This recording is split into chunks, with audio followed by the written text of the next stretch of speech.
we are going to be doing a series of podcasts sort of looking into topics surrounding emetophobia, how the program came to be, getting a better understanding and hopefully providing some important insights for people that are trying to overcome their emetophobia. And obviously it's a great opportunity for me to be able to pick your brains a bit, get to understand how the program works.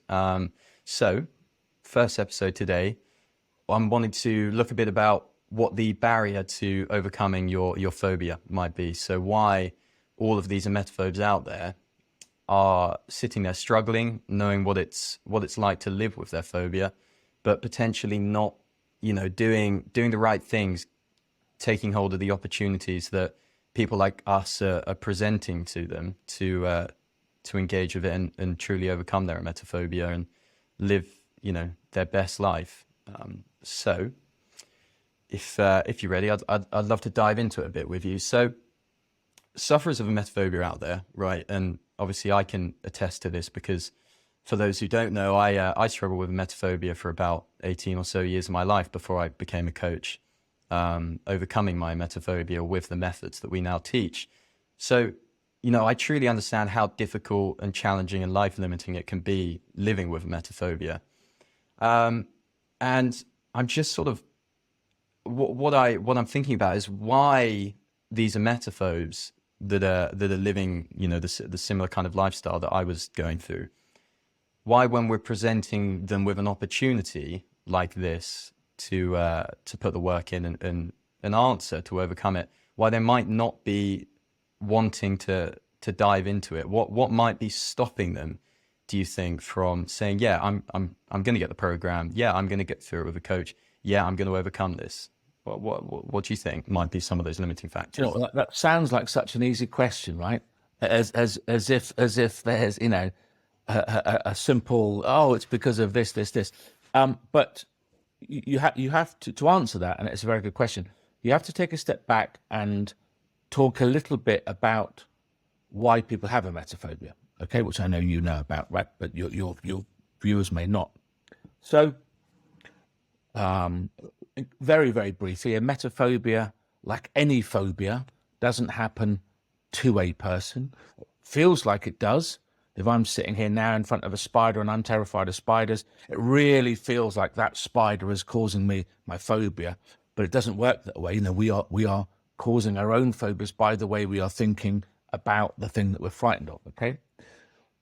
A number of those different thinking styles that a sufferer has makes it very difficult for them to acknowledge they have a phobia in the first place, tell their partner, their loved ones, seek help, letting go of control and asking for a little bit of support. So we'll take those one at a time. First of all, one of the components in a person's emetophobia is something called desire for control. And this is probably the thing that has most effect on whether they ask for help or not. Desire for control is just a thinking style, if you like. It's about how much power and control a person's trying to have over their life. And you can imagine, in fact, that if you've been suffering from something for a long, long time, your desire for control, you want to control and be on top of this thing and feel happier and more in control in your life, get stronger and stronger and stronger, to the point where you're trying to control everything. You're careful about what you eat. You're very cautious about where you go. You might wash your hands 20 times a day. You might not send your children to school. You might be absolutely paranoid of catching a bug. So you've developed then this real strong desire for control where you're just keeping a lid on everything. An image I like to talk to people about, you won't remember, Joe, because you're well too young, but people of my age and younger remember there used to be a TV program on a Saturday night called The Generation Game. Have you heard of that? Right. No, it does sound old though, so they do elaborate. It is old. Generation Game, right? And families would come, and it used to be Larry Grace and then Bruce Forsyth, and I think Jim Davidson or something. But once a year, they'd have these people on, and they were plate spinners, right? So you got a bamboo cane about 6 feet tall, and then you've got a plate that you put on top of the thing, and you spin it, and you've got to wiggle the bamboo to keep the plate spinning and not come crashing to the ground, right? But of course, you have about 10 of these. Okay, it always ends in tragedy and catastrophe, because eventually all the plates come crashing to the ground, and you get points for how long you can keep it going for. So emetophobes always remind me of people that have got 10 plates spinning. Okay, nothing's crashing to the ground. Okay, they've got a grip on it, but only just. Any second, something bad could happen. Any second, one of these plates come crashing, and they're look, there's one there, and they're doing this all the time, managing to control and be on top of their phobia, but they feel like only just. So to ask them to let go of a little bit of that control and try to find a solution sounds like an easy thing, but actually, when you feel like you're only just in control of it, you don't want to relinquish any control. You don't want to let go and try something new or try this. So that's the first thing. First of all, then it's that desire for control. I don't want to try something. What if it makes me worse? I've heard of some people over the years buying the Emetophobia manual and having it hidden on a shelf or in a drawer somewhere because they're frightened to even open the manual. Okay, frightened that it might help, but equally frightened that it might not help. And as I say, I'm just balancing, just spinning all these plates. I'm juggling all these balls. If I take my eye off it for 1 second, it might all come crashing down. Now, my life is not great at the moment because I've got emetophobia, right? But at least it's not terrible. And if I go down this new path and I try this new thing, it might get even worse. So I'm really, really cautious. So that's desire for control. Okay. Yeah. Second thing I would think is most emetophobes, because the phobia is so horrible. I mean, it is by far the worst phobia to have. I can agree with that one. Okay, it's the most debilitating. It's the most horrible phobia you could possibly have. And because of that, and because sufferers tend to have had it for quite some time, I think the average age of someone consulting for help, the average time they've had it is 15 or 20 years or something. Yes, we get lots of children with it, but the average time someone has had it before they seek help is about 15 or 20 years, something like that. Okay, so they've had it a long time. Okay, and that's mostly because it wasn't really known or talked about until very, very recently. Okay, so that age will probably come down, but at the moment, the average age of someone seeking help is probably about 35, 40, and most people have had it since they were 10, 11, 12, 13, 14, 15. Okay, so that's another reason. Yeah. I've had it for so long, I've tried lots of different things. Okay, I might have had CBT, I might have been to the doctor, I might have had therapy, I might have read other books, I might have tried exposure therapy, I might have been to CAMS or my local social services. Most people, again, have tried lots of things and all those things have failed. So my belief now that there is a cure is actually far less than it was 5 years ago before I started trying things. So now I'm reluctant to try something because my problem is so bad, my phobia is so bad and it's so debilitating. I actually don't believe there could be a cure. I actually don't believe there could be something out there. Forget even the word cure. I don't even believe there could be something out there that would make me 50% better. Yeah. So then I'm naturally, I wouldn't say paranoid, but I'd certainly say distrusting of anything says, oh yeah, there's a cure, don't worry about it, we can help you. If I had emetophobia, I'd be deeply distrusting of that. So do you think that for the emetophobes watching me, for example, or that come across our YouTube testimonials, and they see people like me that are now sitting on the other side of the fence and saying, listen, I was emetophobic, Rob. I missed multiple years of school. I completely isolated myself. I was, in my opinion, as bad as it got, right? And I'm now on the other side of the fence. I mean, I'm helping emetophobes get over their emetophobia daily, right? And I know what it's like to be on the other side, to feel completely sort of in control, and not spending every day danger assessing, looking out for everything. I'm completely over my emetophobia, right? And I'm just wondering, they're looking at me and are they thinking, oh yeah, no, he's just saying that, oh, he wasn't as bad as me, I'm Absolutely. really bad, my emetophobia is the worst thing in the world, his obviously wasn't that bad, So, that's why he got over it, but that could never be me. Absolutely. So again, it's about the beliefs we have about things, okay? And people with emetophobia believe it's the worst thing in the world, and they generate all this emotion, all this fear. So I imagine that whenever anyone watches, so we've got something about 400 video testimonials now for the whole Thrive program. Probably at least half of those, 150, 200 of those, are from real people all around the world that have overcome their emetophobia. I'm absolutely certain that 50% of the emetophobes that see them immediately just don't believe them. Yeah. They think they're paid actors or something. Now, that's not because they're paranoid. It's because they believe that they have struggled so much, and it's been so horrible and so debilitating, and they've tried everything, and they've tried harder to overcome it than anything else they've ever tried in their life.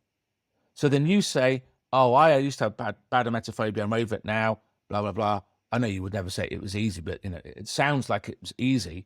They're immediately going to go, no way, don't believe it. You're telling lies, you're an actor, it's made up. Yours was never that bad. You say it was really bad, right? But it's never as bad as mine. And I'll give you an example. I made a mistake a few years back of one of the videos I did with another ex-emetophobe, Lisa, who was also a coach. I made the mistake on the video, which I actually thought was quite amusing at the time, because Lisa and I talk about it, as her being my toughest client ever. Okay, my worst, toughest emetophobia client ever. And the day that video went online, every email I now get from around the world, at least 5 or 6 a week, Lisa's nothing. I'm the worst person ever. Because, you remember that Lisa lady? She's nothing on how bad mine is. And I have to say, look, it's not a competition. But of course, it's my fault for saying that she was the worst in the first place. And it just shows you that the depth of feeling, the depth of powerlessness that people experience when they've got a phobia like this.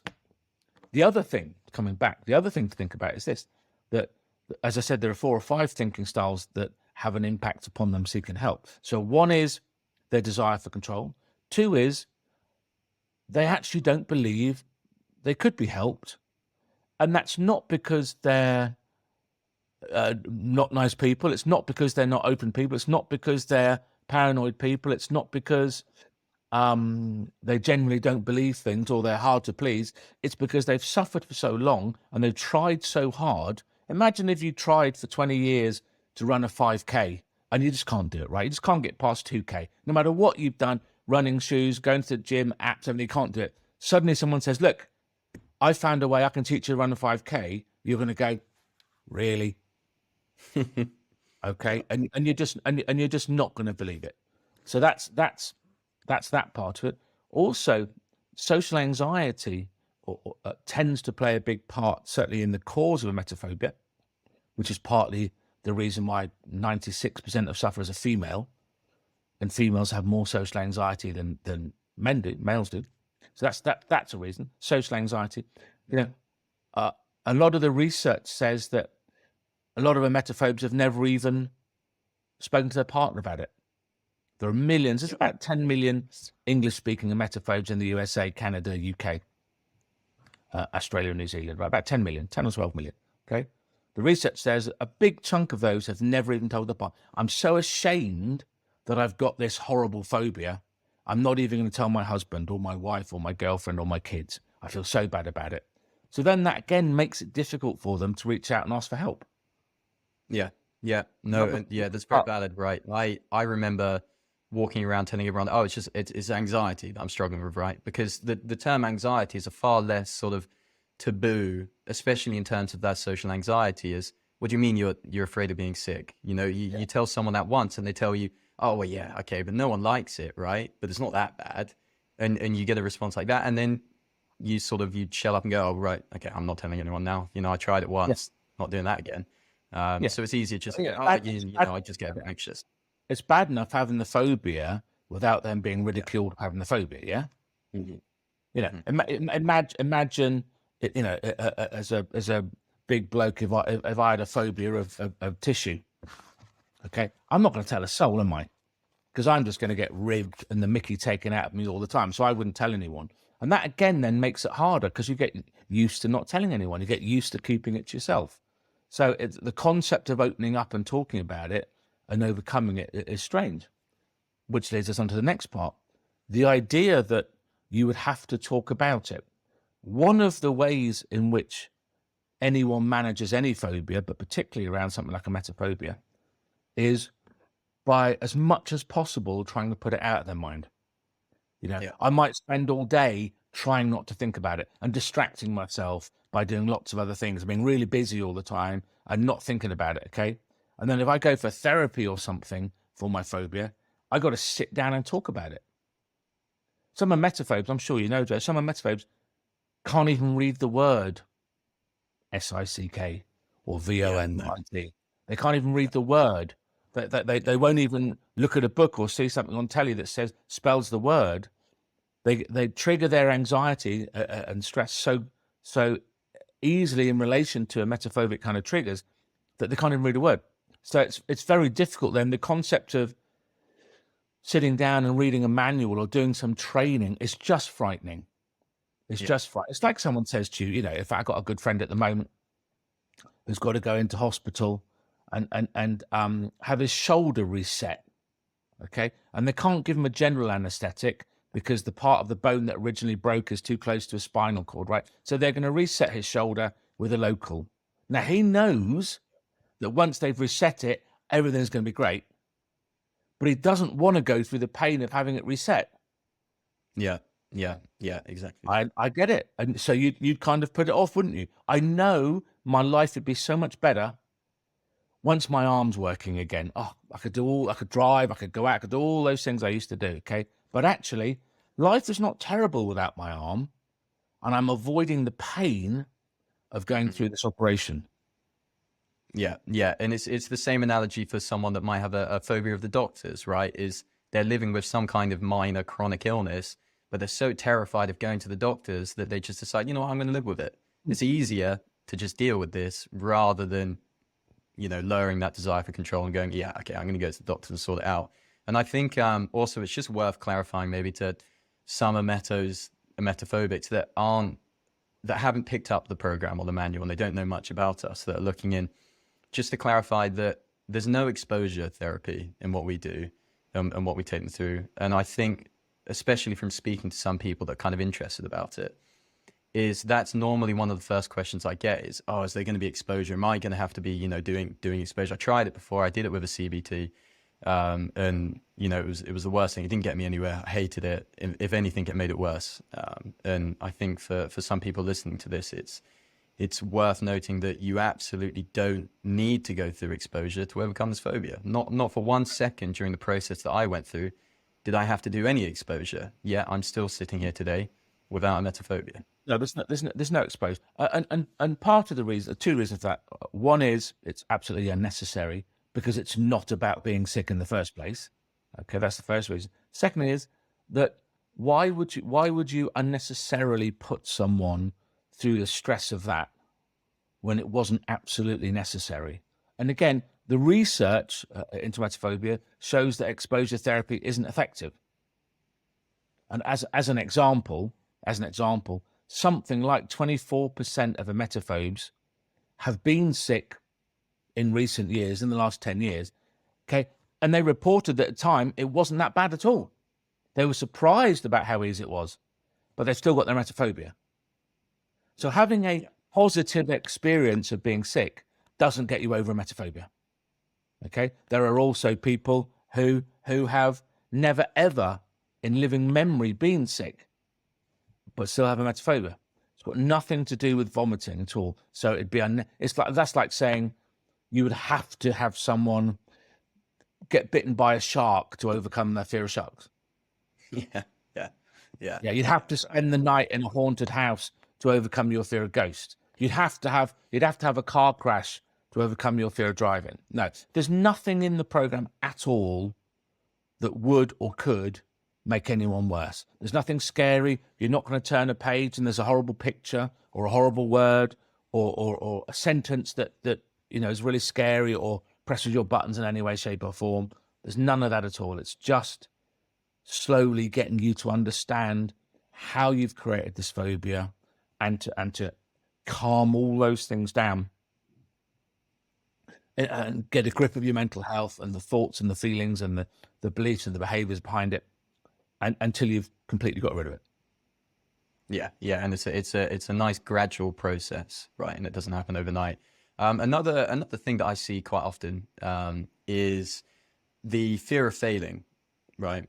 Maybe they've, like you were touching on earlier, they've been through all of these different treatments, they've counselors, therapy, CBT, CAMS, they've done everything, right? And none of it's worked. And they see some of these success stories that have come out of it, like me, for example, and they're thinking, God, I really want to do it, but I'm so scared I'm going to fail. And then if I fail, what's left for me? So their fear of failure is so great that they'd rather not try at all, because at least by not trying, they're not failing. They're not getting anywhere, but at least they've still got that sort of, well, I haven't failed at it. And so in emetophobia particularly, the desire for control is almost exclusively about managing their emotions, okay?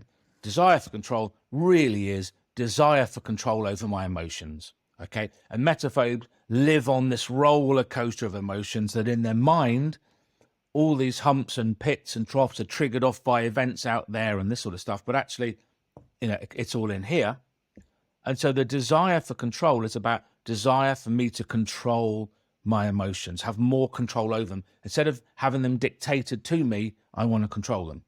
So a fear of failure, again, is a fear of feeling massively vulnerable and upset. It's still about managing my emotions. The best way to not feel like a failure is to not do anything. yeah, The best way to not get rejected, the best way to not ever have your heart broken, don't get in a relationship. The best way not to get hurt, don't create close friendships. Now, and that doesn't make any sense to someone that hasn't got a bad phobia like emetophobia, okay? But don't forget, these are people that 24 hours a day, for the most part, are only just keeping a grip with all their safety-seeking behaviors and everything else they're doing, whilst keeping it a secret, whilst maintaining a normal life, all the effort that takes. They believe they're hanging off, the cliff by fingertips. All of these plates are going to come smashing to the ground any minute. Okay, so they can't afford emotionally to fail at it, to have those feelings. It's not to fail at it. It's not that they're frightened of it not working. Okay, they're frightened about the emotions they're going to create if it doesn't work.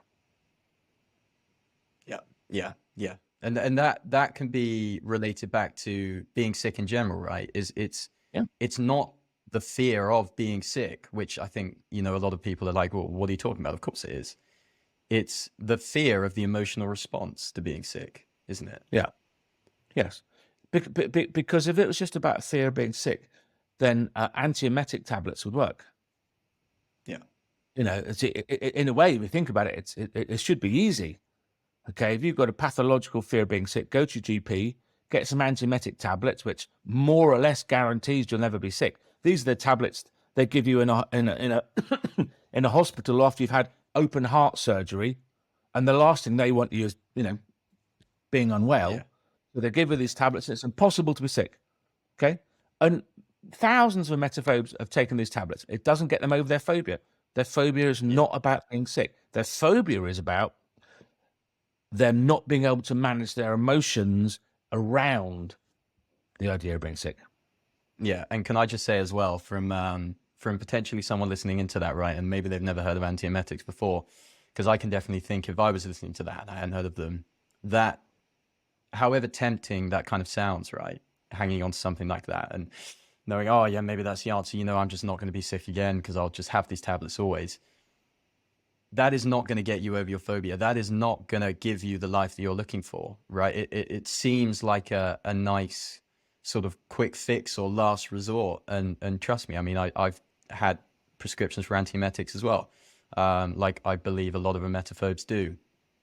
But all that's doing is just adding to how powerless you feel around it. It's not going to make you feel. do you know, the thousands of emetophobes we've helped, I've never met one that said, "Oh yeah, and for 6 months while taking those tablets, I felt so much better." It doesn't help. In the same way as, if someone locked themselves in a room and kept away from everybody and washed their hands 50 times a day and didn't eat anything that wasn't 100% safe, they still don't get over their phobia. Not exposing yourself doesn't get over it, because it's not about that. It's about the way you're thinking and the way you're interpreting, and about your memory and about your desire for control, and about how powerful you feel, how much control you've got over your thoughts, your feelings, your emotions, your behaviors. All of those things contribute. And then every time you revisit it, the phobia gets bigger and bigger and bigger, to the point where it's so massive and frightening that you feel powerless and completely out of control, and you feel that you're holding on by your fingertips. But to go back to answering your earlier question then, really, I think that the vast majority of people that come through the program, let me answer it a different way. What's the one regret? When you speak to people and they that have been through the Thrive program, particularly for emetophobia, or just for the Thrive program generally, and ask them what would they change in their life, where they could go back, what they do differently, they always say, "I wish I hadn't waited so long to do it." Yeah, I wish I'd done it sooner. Yeah. Wish I'd done it sooner. Wish I'd done it 10 years ago. There was nothing frightening in the program. There was nothing scary. I'm kicking myself for not having done it 3 years ago, 10 years ago, 20 years ago, whenever it was. Okay? So, yeah. And I think what convinces people that it is worth going for the program is really just the number of testimonials. Yeah. Yeah. It's just watching those testimonials, like yours and Mary's and all the others, watching them and realizing and hearing what these people are saying. And none of them are saying that it was frightening, but I did it. It was scary, but I did it. They just say it was easy. It was exciting. It was interesting. It was inspiring. And I felt a bit more powerful every day, every week, until I eventually overcame it. And now I'm thriving and happy. It's seeing that in a number of testimonials, to the point where when someone emails our head office now, rather than answering lots of complex questions that person might have, the first thing they do is say, "Look, before we go any further, go and watch any 5 of the testimonials." Yeah. And then come back with whatever questions you've got. Because ordinarily after that, they haven't got any questions. Those questions are already answered by these other people. I don't need to tell you about the Thrive program. You can watch it in your testimonial, Mary's and Sarah's and Lisa's and anyone's. There are hundreds of them. Go and watch on those testimonials, and you'll hear firsthand what it's like going through the program and how relatively simple it is to overcome the phobia. It's not easy, it's simple. And what I mean by that is the process to overcome your phobia is a simple process. And it's simple enough that 5-year-olds can do it, okay? 5-year-olds can do it, and Mary, 85-year-olds can do it, right? If an 85-year-old can do it and a 5-year-old can do it, then certainly a 15, 20, 30, 40, 50, 60-year-old can do it, okay? So it's a simple training program, but it does require effort. We have 50,000 odd thoughts a day, okay? And you've got to change a significant number of those unhelpful thoughts. So that requires effort every day. It's like learning. I'm doing a couch to 5K at the moment, okay? I need to be doing something every day, and every day I'll get a little bit better, a little bit quicker, a little bit faster. Yeah, yeah, and I think that ties in nicely with the conversation on failure as well. Is at no point can you just mess it up and then you're never getting over your phobia ever, right? The only barrier to overcoming your emetophobia is how much effort you're willing to put in on a daily basis. And this is something that I try and explain to my clients, right? Is as long as you're doing everything that's written down, doing everything that we're telling you to do on a daily basis, then, I'd go so far as to say it's impossible that you won't overcome your emetophobia. The more effort you're willing to put in every single day, you will overcome. And if you're lacking in the effort and you're not quite doing it every day, then you're just slowing yourself down. But that doesn't mean that you can't re-pick it back up and, really Absolutely. hammer in the effort and overcome it. It's, You're it's, not going to it's, stunt yourself. it's a journey. It's like a journey. I talk in one of the support videos. I talk about a journey from Cambridge to London. There's one motorway. There's the M11 that goes from Cambridge to London. Okay, and as long as you're moving forward on that motorway, whether you're going 100 miles an hour or 50, or you're walking, or even you're crawling on your hands and knees, you are getting closer to your destination all the time. You might not feel like it. You might feel like you're never going to get there and you're a million miles away and it's blah, blah, blah. But actually, once you're putting in the effort, so I guess it's a bit like, for most people going on a diet. I don't feel like I've lost any weight today, but I had a real low calorie breakfast and I've done some exercise this morning. Okay. I have to have lost some weight today, or at least contributed to getting fitter and healthier and losing a bit of weight. I don't feel any different. I don't see any different. I may get on the scales and it might not notice any difference, right? But, I'm that much better today, and that's important. That's really important. So I don't think you can fail at the program. You're absolutely right. I agree with you. I think it's impossible. In fact, I was doing a seminar in London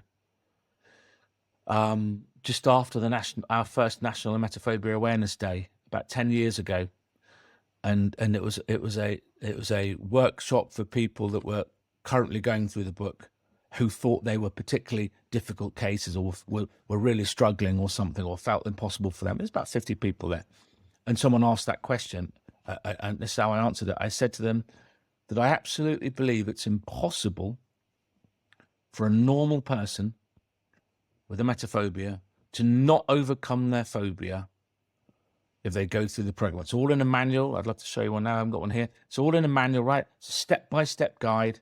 If they go through that manual properly, effectively, and put in the effort, I genuinely believe it's impossible for them to not get over it. And what I said was, because there were a few gasps in the room at that point, which just shows how badly some people were suffering, I said, look, any one of you in this room, I want you to go away, all of you to go away for 6, 7, 8 weeks, throw yourself into this program and do it. If you come back to me in 8 weeks' time and you say, Rob, I've done everything you said, and you can prove to me that you've done the program and you're not over your phobia, I will give you £10,000 in cash. Yeah. And obviously, not one person came back for £10,000, right?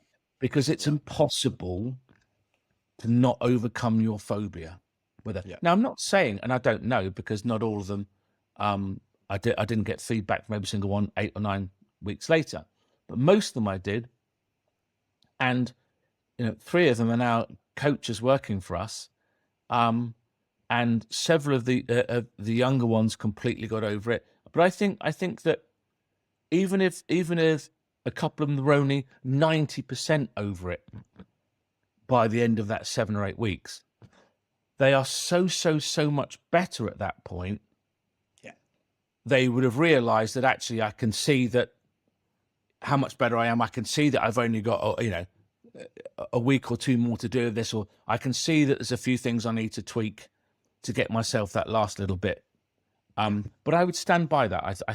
I've never met a person yet, and we've taken about 20,000 emetophobes through the program, a normal person. Now, what I mean by that, there are obviously going to be some people out there that have, an associated medical problem as well, or a personality disorder, a brain disorder, a neurological. Maybe someone's got some massive neurodiversity that makes it much harder for them. I get that, and that's probably real. But for the vast majority, for the 99% of normal people such as yourself that just unfortunately happen to create this phobia, it's a relatively simple 7 or 8 week process to overcome it, as you know.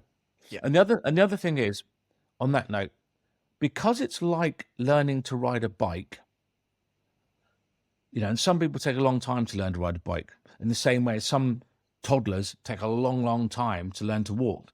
Some toddlers get it straight away. Some toddlers take 1.5 years to learn to walk. Okay? But you've never met a person that didn't eventually learn to walk. Yeah. Right? Okay? And once you've learned to walk, you don't unlearn it. You always know how to do it. Like riding a bike. You may not have ridden a bike for 20 years, okay? But you could get on a bike. You might be a bit wobbly, but instinctively you know what to do. So that's why this is a coaching program. It's a skills-based program. It's thriving skills, managing, supercharging all your mental health skills to the point where you overcome your emetophobia and any other phobias or anxieties you've got, because your mental health is at its optimal, then you're at its peak. Everything's under your control. You're managing your thinking, your emotions, behaviors, everything else, okay, at that point. So I don't think, again, that we've ever had someone like yourself that got to the point where they were completely over their phobia, and then suddenly they had their phobia again. Oh my God, my phobia's back. Where'd that come from? Yeah. Yeah.